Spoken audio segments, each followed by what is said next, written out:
நான் யாருக்கும் பிரயோஜனம் இல்லை, என் வாழ்க்கையிலே எல்லா காரியமும் நான் தோல்வியை சந்தித்து கொண்டு இருக்கிறேன், இனி நான் யாருக்கும் பிரயோஜனம் இல்லை என்று சொல்கிறவர்கள் உங்களுடைய நெய்பர்ஸாக இருக்கலாம், உங்களுடைய நண்பராக இருக்கலாம், உங்களுடைய உறவினர்களாக இருக்கலாம். அப்படி யாராவது இருப்பார்கள் என்றால் அவர்களுக்கு இந்த வீடியோவை நீங்கள் அனுப்புங்க. ஒருவேளை இது உங்களுக்கும் பிரயோஜனம் உள்ளதாக இருக்கும்.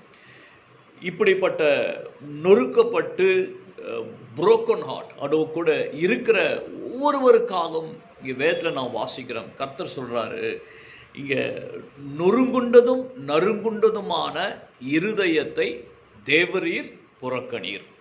வசனம் ரொம்ப அழகாக இருக்குது. சங்கீதம் 51ஆம் அதிகாரம் 17ஆம் வசனத்தில் கர்த்தர் அப்படி சொல்கிறார், நொறுங்குண்டதும் நறுங்குண்டதுமான இருதயத்தை தேவன் ஒரு பொழுதுமே புறக்கணிப்பதெல்லாம். இது வெறும் வார்த்தை கிடையாது. ஏன்னா அநேகர் இந்த வார்த்தையை சொல்லி அதோடு ஜபித்து விட்டு சென்று விடுவார்கள். ஆனால் இந்த வசனம் எப்படி உங்களுடைய வாழ்க்கையிலே கிரியை செய்யும் என்பதை குறித்து இன்றைக்கு பரிசுத்த ஆவி உங்களுக்கு வெளிப்படுத்த போகிறாரு. நீங்கள் நல்லா கவனித்து பார்த்தீங்கன்னா, உடைந்து போன அநேக காரியங்களை தான், எதெல்லாம் உடைந்து போயிருக்கிறதோ அதைத்தான் தேவன் பயன்படுத்துவார்.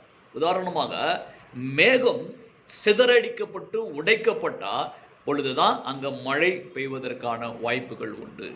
அதுபோலவே நம்முடைய இந்த பூமி இருக்கு இல்லையா, நிலம், அது உடைக்கப்பட்டால்தான் அது நல்ல பயிர் விளைவதற்கு ஏற்றதாய், அது உடைக்கப்பட்ட பிறகு அது நல்ல பயிர் விளைவதற்கு ஏற்ற ஒரு நிலமாய் மாறும்.